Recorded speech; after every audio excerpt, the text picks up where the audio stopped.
Hello, everyone, and welcome to today's live broadcast, Vitamin B6 Addiction in Acute Myeloid Leukemia. My name is Mark Garner from Agilent, and I'll be the moderator for today's event. Today's educational web seminar is brought to you by LabRoots and is sponsored by Agilent. For more information, please visit our website at agilent.com. So now let's get started. I'd like to remind everyone that this event is interactive. We encourage you to participate by submitting as many questions as you want at any time during the presentation. To do so, simply type them in the Ask a Question box you see on your screen and click the Send button. If you have any trouble hearing or seeing the presentation, you can click on the Support tab found at the top right of the presentation window, or report your problem by clicking on the Ask a Question box located on the far left of your screen. I'd now like to introduce our presenter, Dr. Justin Cross, who's director of the Donald B. and Catherine C. Marron Cancer Metabolism Center. For a complete biography of Dr. Cross, you can please visit the Biography tab at the top of your screen. Dr. Cross, you may now begin the presentation.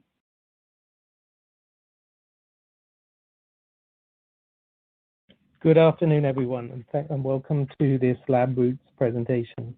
Thank you for making the time to listen to some of our recent work aimed at understanding metabolic vulnerabilities in cancer. These are my disclosures. None of these are related to this presentation.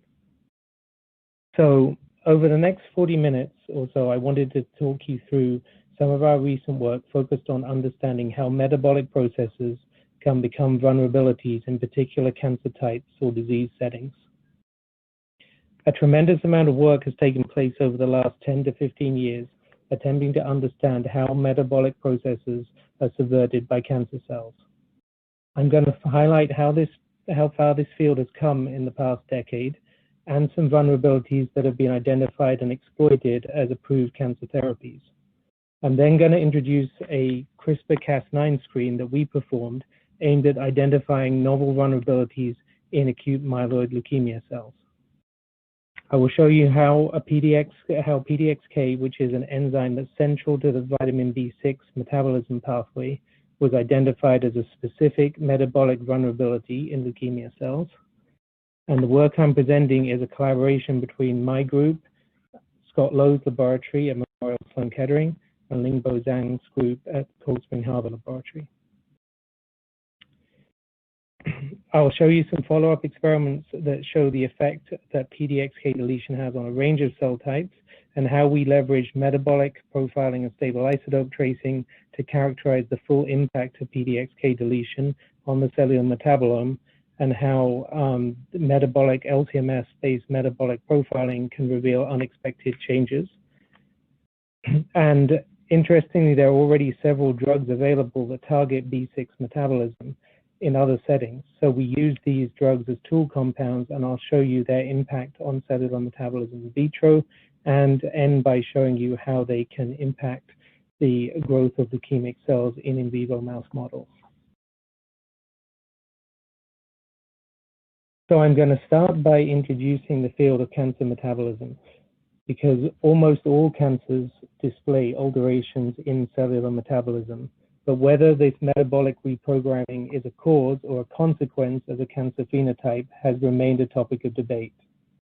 There are several general metabolic changes that have been exploited by therapies in the last few years. So for example, asparaginase, which is an enzyme which is given as a treatment for childhood acute lymphoblastic lymphoma and non-Hodgkin's lymphoma, and an enzyme inhibitor of the dihydroorotate protein in pyrimidine biosynthesis, are both examples of enzymes or therapies which target a process that is present in all cells, but there seems to be a therapeutic window to giving those inhibitors and targeting that pathway in cancer cells.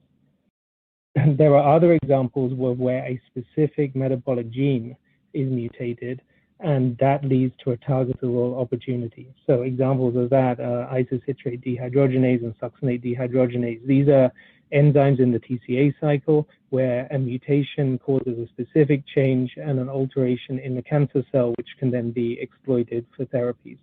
So that differs slightly because it's a targeted change versus the general metabolic process present in all cells that can be inhibited and give a selective therapeutic window in cancer cells. So we began the process of looking for other metabolic vulnerabilities in cancer cells by conducting a genetic screen in leukemia cells. So I'm going to quickly introduce how we conduct these screens. So the basic concept is a CRISPR-Cas9 library is introduced into cells, and then a competition screen is done to see which of those guide RNAs are enriched and which are lost in a population that grows out from the screen.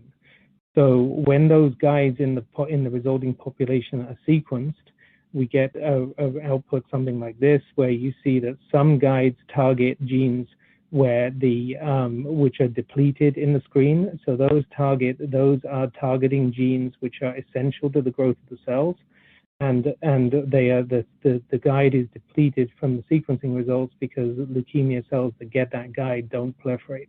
And there are other genes which are enriched in the screen. So those are CRISPR guides that are targeting genes which their deletion improves the growth of leukemia cells.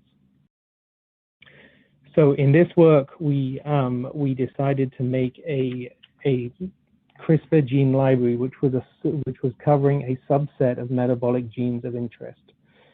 So we considered a large number of genes annotated to have metabolic roles and compared them to genes which are enriched in leukemia cells. And that led to an overlap of 236 genes that you can see there highlighted in the middle, which are both metabolic, annotated as metabolic, and enriched in leukemia. And so that was the library of guides that was made and used to infect a mouse model of leukemia in vitro. And the results, the sequencing results, similar to the cartoon I just showed you, but these are now the actual sequencing results from this screen as shown below. And you can see that known tumor suppressors like p53 are enriched. So knocking out that gene, deleting that gene improves the growth of the cells. And a number of genes that are known to be drivers of leukemia, such as BCL2, MCL1, RPA1 is an essential gene. All of these genes are depleted from the screen because knocking those genes out impairs viability of the leukemia cells. Importantly, there's also several non-targeting gene guides. Ranilla is the one that's highlighted there, that were neither depleted nor enriched in the screen. And then I'm highlighting the PDXK gene. So this will be the subject of this talk. And PDXK is an important enzyme in B6 metabolism, and surprisingly, multiple guides against PDXK were also depleted in the screen. So in prioritizing which genes to follow up from the hits, PDXK was selected as interesting because of this reason. So this is a composite of many different non-AML and AML gene expression arrays, and you see that PDXK is actually an enriched gene expression in AML cells and other systems, along with a BCL2, a validated driver of AML. So we took a little closer look at this PDXK, and I just want to introduce where this sits in vitamin B6 metabolism. So to orientate you in this metabolic pathway, there are actually 6 important compounds here. So vitamin B6 is the collective term for all 6 of these, and pyridoxine, pyridoxal, and pyridoxamine on the left, and their phosphorylated forms all form part of this network. And you can see on the right that in the extracellular space, this could be tissue culture media or the serum in vivo. The free form of the B6 species is the non-phosphorylated form. It's imported into the cytosol, and then it gets phosphorylated, and that's the role PDXK plays. It phosphorylates the B6 to capture it and sequester it. And then both PNP and PMP can be converted into PLP by the action of PNPO. There's also a phosphatase which works in opposition to PDXK. So to validate hits from the screen, the next thing we did was to take individual CRISPR guides and subject them to competition assays. So in these experiments, viruses are made with each guide individually and used to infect a target population. And the guide also contains a GFP so that the cells that get the guide are marked with fluorescent GFP. The competition assay starts by following the percentage of cells that are GFP green and then watching whether they are enriched or depleted over the course of several days in culture. So this is an example of the follow-up assay for PDXK, and you can see here that guides targeting three different guides against PDXK are depleted over the course of 14 days in culture, whereas guides, a non-targeting guide, a ROSA 26 control, is not. So this validates PDXK as required for these the proliferation of this NRAS MLL-AF9 fusion leukemia. So the reason why we really decided to focus on PDXK was not because it was the only metabolic hit in the screen, but because of this interesting follow-up experiment. So I've kept the NRAS model of leukemia on the right, and we're going to refer to that sometimes as RN2 as a shorthand for that leukemia model during this presentation. But then on the left are immortalized MEF cells, mouse embryonic fibroblasts, subjected to the same competition assay. And you can see that MEF cells, surprisingly, were not affected by the deletion of PDXK. So three different guides, the same three guides, and in a similar competition assay, they are not depleted over the course of 14 days in culture. And the last gene, RPA3, is an essential gene just as a positive control to show that the assay is working in the MEF cells. So this became more interesting when we also looked in several mouse leukemia models. So on the left here, we're looking at the same PDXK gene disruption in a variety of mouse leukemia cell models. So MLL-AF9 is the one that we've, with NRAS, is the one we've already looked at the top. But then there are four additional commonly described mouse models of leukemia, and you can see that PDXK is also deleted in those. Deletion in those models also results in a loss of cell viability over 2 weeks. And this also applied to commonly used leukemia cell lines in vitro. So you see over 30 days in culture that PDXK deletion leads to a loss of viability and also a loss of the GFP marked cells over 30 days in culture. So PDXK appears to be an important gene, an important metabolic gene for the growth of leukemia cells in culture. But the next validation experiment was to see what happened when we suppress PDXK in vivo.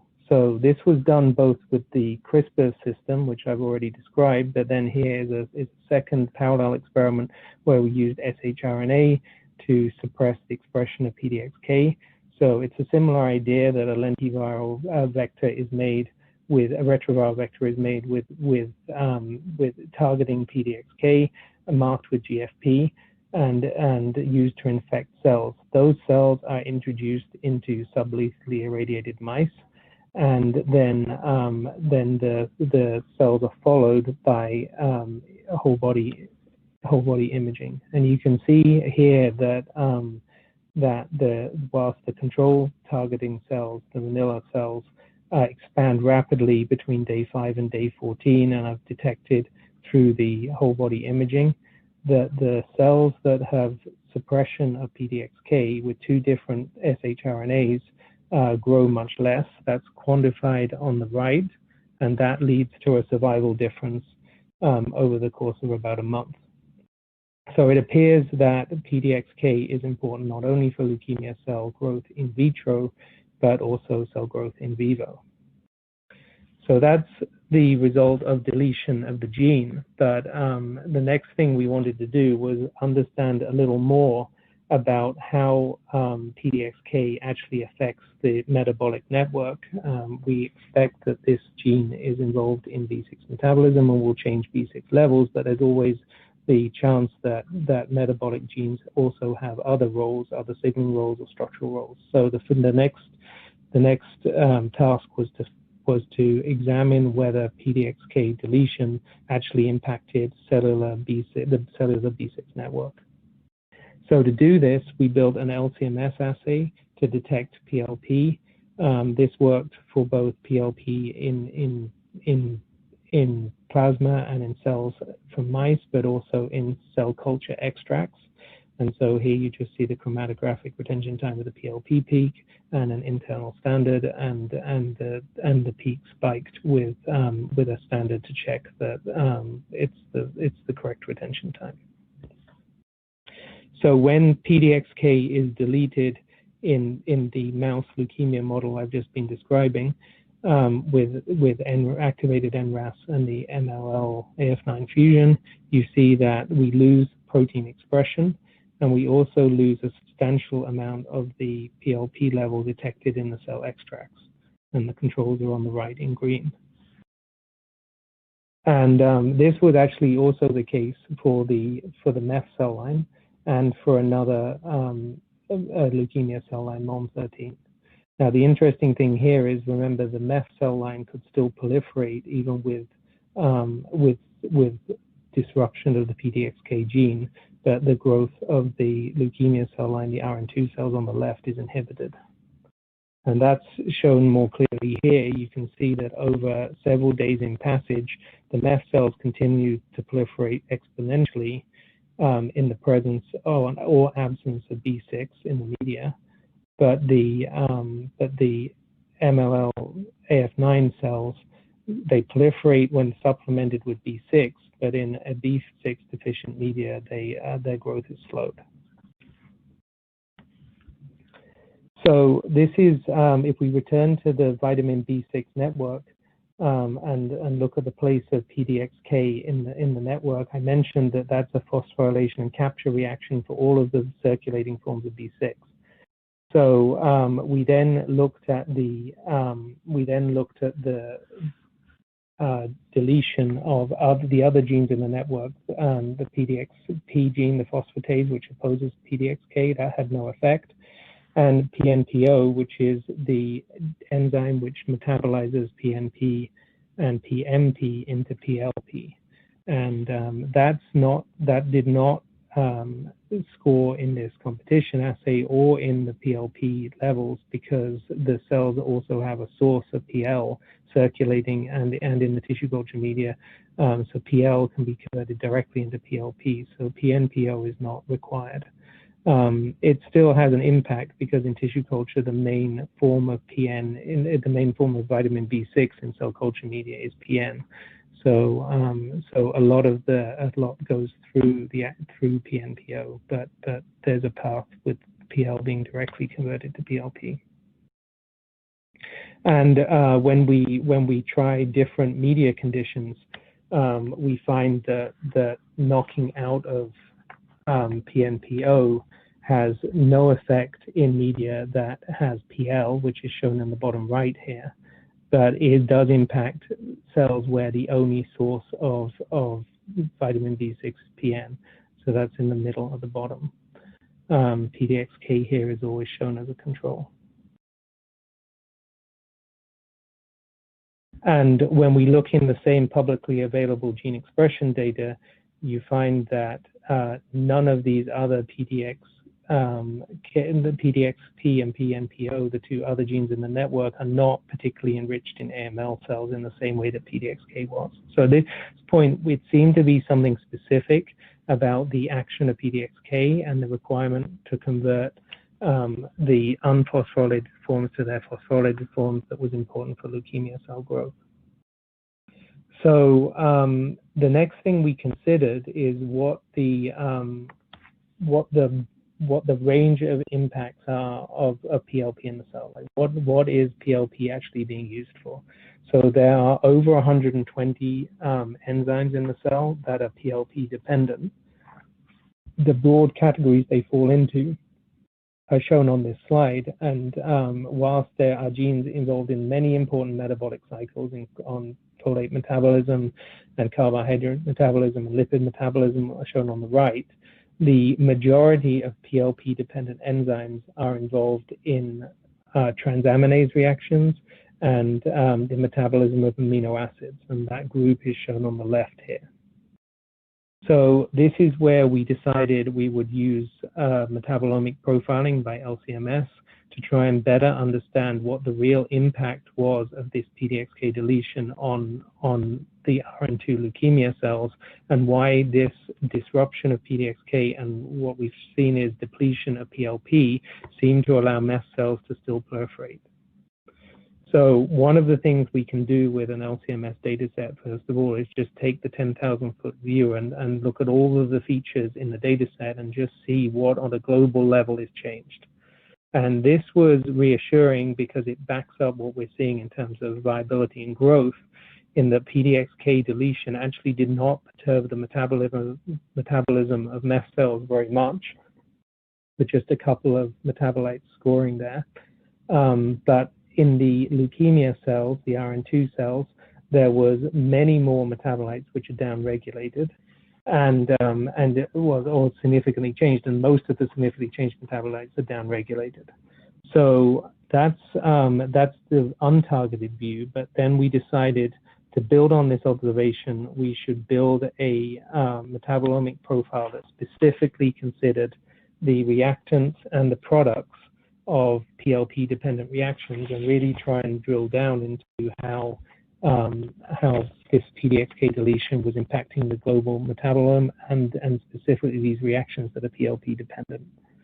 So what I've done here is highlight the results of several different LCMS methods pulled together, with each covering a different area of chemical space, to bring together all of these metabolites into a single image. And you can see we've highlighted right there in the middle in blue PLP, which is the gene that with PDXK disruption in both cell lines, PLP is decreased. And we also see PL is decreased, and that's because, as I mentioned, the major source of vitamin B6 in cell culture is PN. That becomes PNP, then PLP, and then PL is derived from that. So PL is also down. So that's the positive control right there in the middle. And in the top section, we've highlighted metabolites which are linked to amino acid metabolism and annotated them with the PLP-dependent reactions. So here you really see that a lot of these PLP-dependent genes, the products of them are depleted, and this depletion is specific to the leukemia cells. The mast cells seem unperturbed.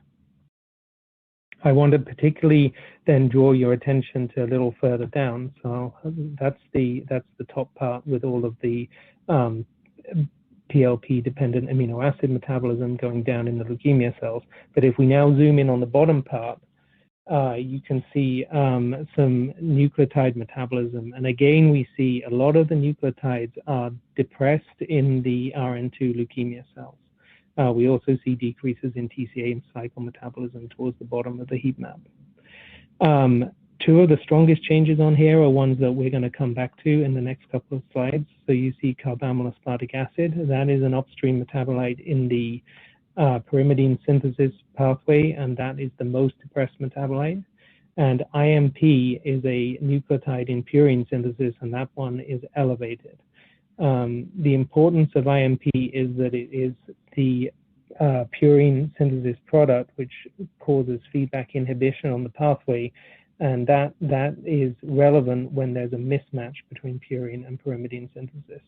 So an increase in IMP can indicate that the purine synthesis pathway is being held in check because there is a problem with the pyrimidine pathway, and carbamyl-aspartic acid being down is a precursor of pyrimidine synthesis. So this kind of pointed us towards nucleotide synthesis as an area we should spend a bit more time. Now, metabolomic profiling can only get you so far, because those pool size changes can be hard to interpret, because we don't always know whether a pool size is increasing because a pathway is becoming more relevant and being upregulated, or because it is becoming the pathway is not being used anymore and things are accumulating as a result of a block downstream. So levels in a profiling experiment can be a little tricky to interpret, but a way around that is to add stable isotope tracing.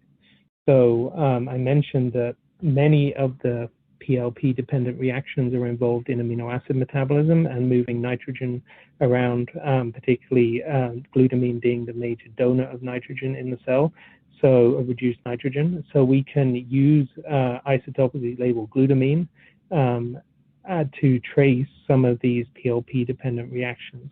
And the advantage of adding a stable isotope tracer is that we can use the LCMS experiment not only to look at the relative rate of reactions, but also the source of the metabolite, and superimpose that information as we've done here on the total pool size. So a high-level summary of this data is basically that, again, you'll see that MEFs on the left are less impacted than the RN2 cells on the right.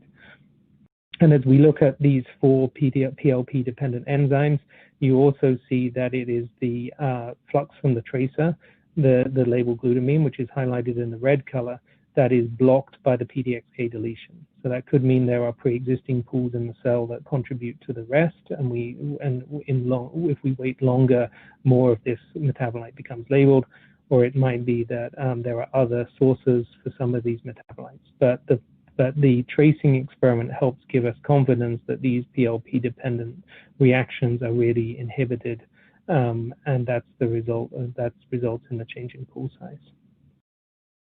So as I mentioned, we had really focused on surveying all of the PLP-dependent reactions that we could measure by LCMS, and we really now started to focus on 2 particular pathways. And one was the pyrimidine synthesis pathway ending in uridine, shown on the right, and the other one is the polyamine synthesis pathway on the right, the pyrimidine pathway on the left. So the reason why we focused on these 2 pathways is because they both start with an important PLP-dependent enzyme that seemed to be a good candidate. So GOT2 is the enzyme in pyrimidine biosynthesis, and ODC1 is the ornithine decarboxylase, is the enzyme in polyamine biosynthesis that are PLP-dependent targets. And this was really borne out by the tracing data. So just to go back and highlight that particular change again, you'll see here that UTP as a downstream product of GOT2 is reduced in the RN2 cells, preserved in the MEF cells, and N-acetylputrescine, as an example of one of the polyamines, is reduced in both cells, but more reduced in the RN2 cells. So these are the 2 pathways we really wanted to focus on. Things became a little more complicated when we looked when we try and take into account the carbamyl aspartate result. So GOT2, as I mentioned, is focused on the production of aspartate, and aspartate is important in pyrimidine biosynthesis because it's right at the top of the pyrimidine pathway. We have this enzyme, carbamyl phosphate synthetase, which uses glutamine as a nitrogen donor and bicarbonate to make carbamyl phosphate. And the next step is the addition of an aspartate to make carbamyl aspartate. So our assumption when we saw that pyrimidine biosynthesis was impacted and nucleotide biosynthesis was impacted, and there was a PLP-dependent enzyme right at the top of that pathway, that we were expecting to see that aspartate levels were disrupted, and that was the reason why pyrimidine was inhibited. But surprisingly, looking at aspartate on multiple different LCMS methods and by different approaches, and also in this tracing experiment, we actually don't see that the PDXK inhibition directly disrupted the aspartate levels in the cell.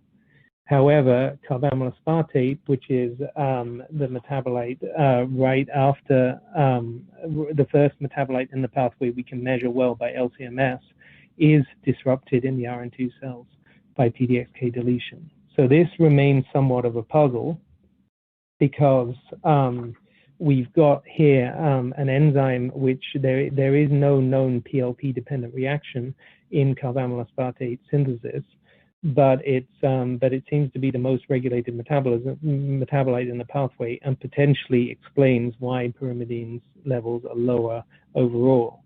So this is an area that we're still looking into and trying to understand why a generalized loss of PLP in the cell would impact this upstream step into pyrimidine biosynthesis.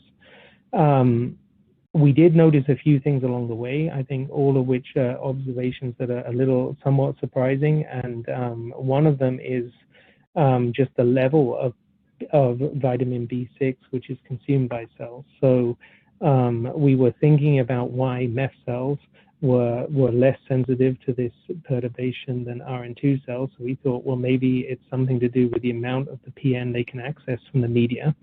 So we looked at the PN level, which I mentioned is the form of B6 that's provided in cell culture media, and you can see that that control cells actually, over the course of 24 hours, actually consume a large amount of the PN that's available to them in the media.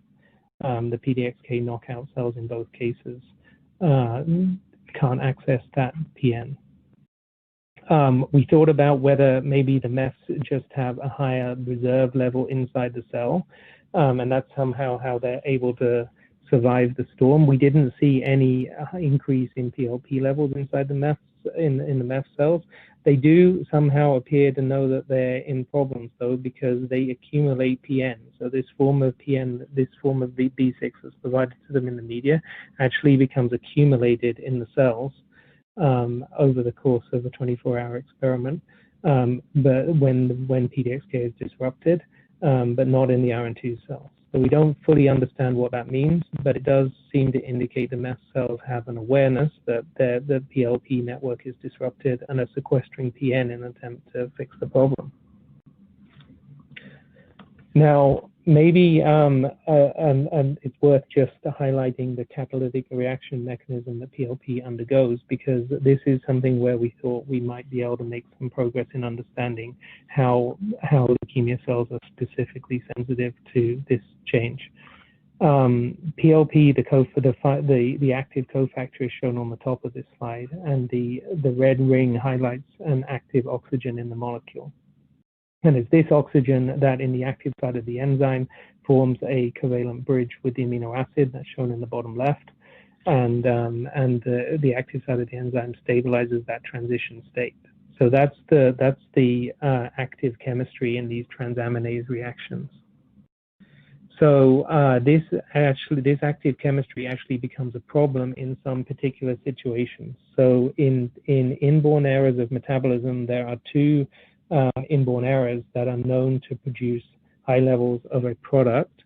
This is one in protein metabolism, which produces P5C, shown on the left, and the other one is antiquidin, is an enzyme in lysine metabolism, and mutations in that enzyme result in accumulation of P6C. Now you can see that both of these molecules have a similar structure, and these actually will react with PLP and sequester PLP and titrate it away. So this leads to a secondary PLP deficiency in these diseases, because PLP is being titrated by a metabolite which is accumulating and then reacting away the PLP. And actually, in the case of the lysine metabolism disorder, it results in an epilepsy that is treated by high levels of PLP administration. So we wondered if there was something similar happening in the RN2 cells, and we spent a lot of time tracing with labeled PN to try and find if there was something in the leukemia cells that was titrating away the PLP and making them more susceptible to the deletion. And that ended up being a dead end. We didn't find anything like this happening in the cells. So the next thing we did was really just turn to a pharmacological strategy. And this works out because there are actually two existing drugs which target PDXK and vitamin B6 metabolism, but by very different mechanisms. So the first one, 5-methylpyridoxine at the top, is also called ginkgotoxin. It's the toxin produced by ginkgo trees. And you see that has a very similar structure to pyridoxine, and that's actually a competitive inhibitor against PDXK. The other drug on this slide, Isoniazid, is a drug that has been used in treating TB, and that has a very similar structure. If I just go back one to the P5C and P6C that we just highlighted here, can react with PLP, and that's exactly how that drug works. It sequesters PLP in a similar mechanism to we just described with the inborn errors, and titrates away PLP. So we can actually see that happening in cell culture experiments. If we add isoniazid to cells in culture and look at their PLP levels, I'm going to walk you through this slide starting with the graph on the right. When we measure PLP, we add a labeled internal standard to the extraction solvent to normalize the measurement. And the graph on the top right is the D3 label, the deuterated PLP internal standard. And you can see that if we don't wash the cells, that we lose the internal standard. That's the green bars. So that means that the isoniazid is actually able to react with our PLP internal standard, which means there's enough residual PLP in the sample that there's an in vitro reaction just in the preparation of the sample that titrates away the PLP. And if we wash the cells first, we get rid of that isoniazid from the cell culture, and now the PLP internal standard remains intact in the blue. So a similar thing is actually happening in the cells. And so if you look at the PLP levels in the cells, now moving to the top left, in the green bars, we see that there is a large decrease as we increase the isoniazid concentration, we lose PLP. But the problem is that's a post-lysis reaction, just the same as we reacted with our internal standard. We actually have to wash the cells to reveal the true decrease in PLP intracellularly, which is more modest, but still there. So that's the blue bars on the top left. And we can, because we have a full scan mass spec, we can follow the production of that isoniazid PLP product, and that's shown in the bottom graphs, that when we have high levels of PLP present and high levels of isoniazid, we form that product. So isoniazid is able to decrease the intracellular PLP level to about 50% over the time course of this assay. And so we next went back to those targeted metabolomics experiments to see what the impact was on the cellular metabolome. So here you see that several of the same metabolites, the effects are reproduced similar to the gene disruption with CRISPR. If we focus on isoniazid, there are metabolites which are decreased, some more modestly, like N-acetylbutyrate and histamine. But then that's the drug that forms the covalent reaction with PLP. But the drug that's a competitive inhibitor of PDXK is actually more effective. And you see that, for example, histamine and N-acetylbutyrate, the levels are really decreased by that drug. So that's active, similar, phenocopying the PDXK disruption. Interestingly, aspartate, which was that metabolite that we really thought would be the reason why the pyrimidine pathway was disrupted, is not decreased. If anything, it's increased. We see the increase in IMP with the ginkgo toxin. So again, indicating that it's not the loss of the nucleotide pools is not likely to be due to the purines. The purines are feedback inhibited, and we have a loss of pyrimidines. And again, not because of aspartate, but because of this loss of carbamyl aspartate. And here again, we see complete loss of carbamyl aspartate. So this remains a little bit of a puzzle as to why pyrimidine biosynthesis is so impacted at this upstream level, where there are no obvious PLP-dependent enzymes. We are looking at other reasons why pyrimidine and this step might be disrupted. There's a possibility it's signaling that nitrogen handling and glutamine pools in the cell are disrupted, and looking at other ways in which that CPS1 enzyme upstream of carbamyl aspartate is being regulated. But nevertheless, pyrimidine biosynthesis seems to be the place that leukemia cells are most impacted, and it's perhaps not surprising that the leukemia model comes down to a defect in nucleotide metabolism, because these cells are growing extremely fast. So the MEF cells have a cell volume on a Calder counter of about 1,400 femtoliters, whereas the RN2 leukemia cells have a volume more like 700 femtoliters. So they're much smaller, but they still have a full genome, and they're also growing much faster. So the things that the leukemia cells have to do much faster than a MEF cell, both because on a per cell basis, they just have more nucleotides to make to replicate their genome. So we believe that the PDXK susceptibility of leukemia cells is due to the nucleotide metabolism.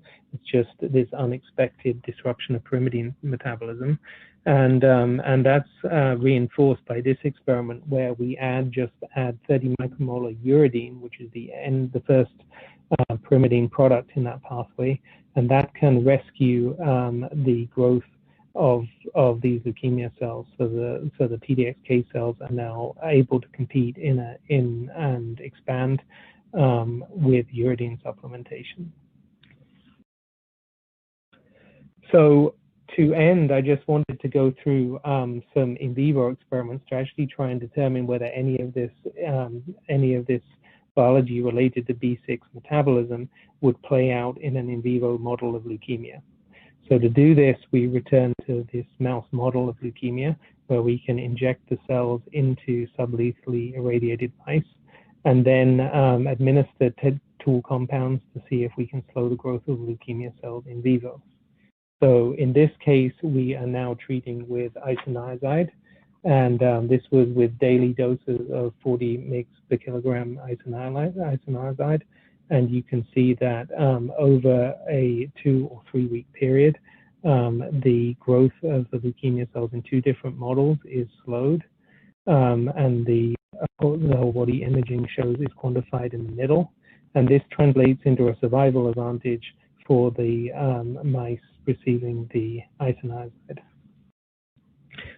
This data was recently published in a paper in Cancer Cell earlier this year, and here's the PLP measurement showing that isoniazid decreased the PLP levels in both bone marrow cells and in the plasma. And then we went on to test whether isoniazid could synergize with a previously validated leukemia drug, ABT-199, which targets BCL2. And you can see that there is evidence of synergy shown in the darker green color as you increase the levels of both isoniazid and the Abbott compound. The inhibition of the leukemia cell growth in vivo and in vitro is additive, and moves towards synergistic. So the last experiment that we tried was to see whether just instead of using a pharmacological intervention, lowering the B6 levels through the diet would be effective in slowing leukemia growth. So we get most of our B6 from dietary sources, from plants, and in mouse chow, it's actually supplemented to quite high levels. So you can get a B6 deficient mouse diet by ordering the diet without the supplement. And here we show that the PLP level is decreased in mice once we give that diet for 2 weeks. And you can see that also has some effect in slowing the growth of the leukemia cells in vivo, but the mice don't lose weight on the diet shown on the right. So with that, I'd like to just summarize and show that we think that this work has revealed another metabolic vulnerability in cancer cells, and that PDXK seems to be a leukemia-specific metabolic dependency. So it's a fundamental metabolic process in all cells, but there seems to be a therapeutic window that inhibition of the B6 metabolism pathway through PDXK really slows the growth of leukemia cells, but not a range of untransformed non-leukemia cells. We've shown how the impact of PDXK deletion really does impact the global metabolome of leukemia cells, but we see particular disruption of a lot of PLP-dependent enzymes. And of these enzymes, we feel like the pyrimidine pathway is probably the place that is most impacting the cell growth. And we use tracing experiments and LC-MS profiling to show that the purine pathway is inhibited with IMP levels, and that pyrimidine pathways appear to be inhibited with that upstream intermediate being decreased carbamylostartate. I showed you two existing drugs. One is an allosteric. One is a competitive drug, and one is a drug that binds PLP covalently. Both of which can be used to inhibit PLP-dependent enzymes in vitro. And isoniazid, one of those enzymes, slows leukemic progression in mouse models. So with that, I'd like to stop and thank everybody who was involved in this work. On the left is my group, and also this is a collaboration with Scott Lowe's lab and Lingbo Zhang's lab. I particularly want to point out Chi-Chao Chen, a graduate student in Scott Lowe's lab that started this work. He's now at Agios Pharmaceuticals, and Bo Li in Lingbo's lab, who did a bulk of this work, and then Sarah, Wee, and Willa in my group. And with that, I would like to acknowledge the funding sources and thank everybody for their attention. And I'd be delighted to take any questions. And I'm going to leave you with a picture of my group, appropriate for the times, how we now all end up meeting each other socially. So thank you.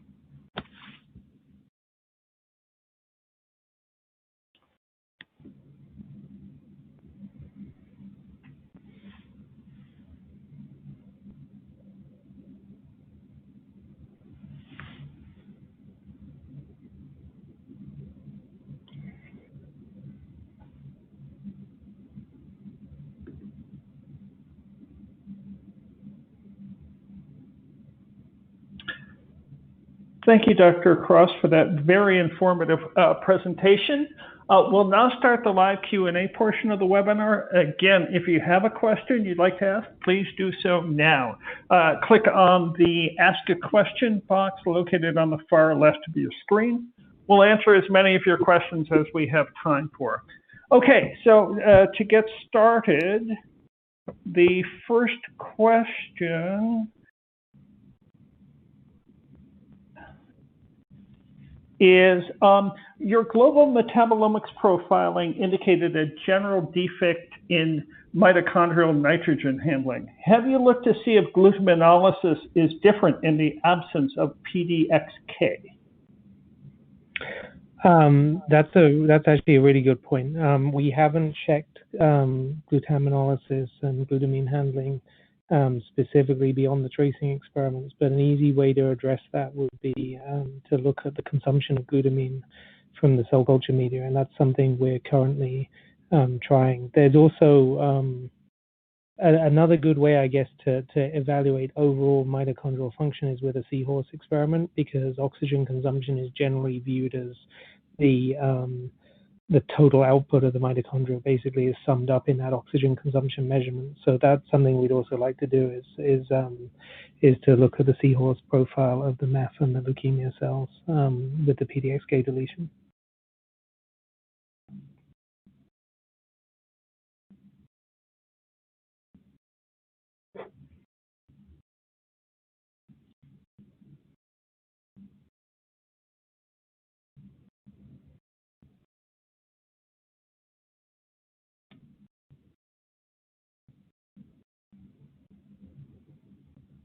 Mark, are you still there? I think I see there's one more. Yes, I'm sorry. A recent paper showed that CPS1 is important for pyrimidine synthesis in lung cancer. Yep. You showed pyrimidine synthesis came through the CPS2 cytosolic pyrimidine pathway, but have you considered a role for CPS1? Yeah, that's also an interesting point. That's work from Ralph de Berardinos' lab, who showed a couple of years ago that the mitochondrial carbamyl-phosphate synthesis pathway is important. That's typically known as part of the urea cycle, a way of excreting ammonium from the mitochondria. But it's he showed in lung cancer that pathway was involved in pyrimidine biosynthesis. So we did consider that. We tried supplementing cells with ammonium chloride to see if we could rescue the leukemia cells with the PDXK deletion. That didn't work. In fact, if anything, adding ammonia is toxic to those cells. We have tried tracing ammonium chloride, but again, it wasn't very informative because the addition of ammonia doesn't benefit those cells. In the older literature, there's actually some work on using various inhibitors to try and dissect the role of CPS1 and CPS2 in hepatic metabolism. So we're actually thinking about using those compounds. We're just interested in trying to look at the allosteric regulators and inhibitors of both of those CPS pathways and try and identify which one is more important. But at the moment, we're leaning towards the cytosolic pathway as the more important one in these cells. Okay, excellent. We do have time for just a few more questions. I want to remind everyone in the audience that questions we're unable to answer today, and those that come in during the on-demand period will be answered by the speaker via the email address you provided at the time of registration. We have one other question in. You showed global metabolomics profiling of cells in vitro response to PDXK deletion. But how does this compare to human studies of B6 deficient patients? That's an interesting point because there are actually several metabolomic profiles already out there for in various contexts. Humans, patients that have have vitamin B6 deficient diets. It's also been studied in the context of those secondary deficiencies I mentioned in the inborn errors of metabolism. So I mean, it's not exactly analogous what happens in the cells and what happens in serum because the serum profiles that are published are kind of the composite picture of all of the tissues in the animal, and each one has a different spectrum of PLP dependent enzymes expressed, and each of those enzymes has a different affinity for PLP. So it's a complex picture. But we were actually pretty encouraged by the fact that the cells in culture showed quite a lot of overlap with some of those metabolomic studies. So two that spring to mind is the serine and glycine changes. There's two enzymes in that pathway, PSAD and SHMT. Those two enzymes show up in the impact of those enzymes being inhibited shows up in global serum metabolomics. And it also shows up clearly in the cells, and the same with the CBS pathway. So that's homocysteine and cystathionine are the two metabolites that we can measure that read out on CBS activity.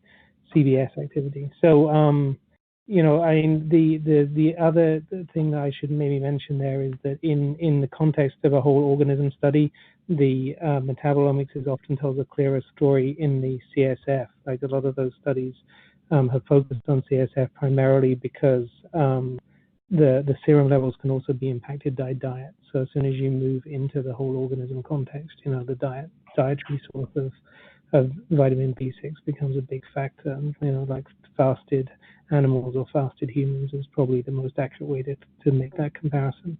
But yeah, there's a lot of overlap between the in vitro and the human in vivo picture. Okay, excellent. Well, I don't see any other questions, so thank you again for the presentation, Dr. Cross. Do you have any final comments for the audience?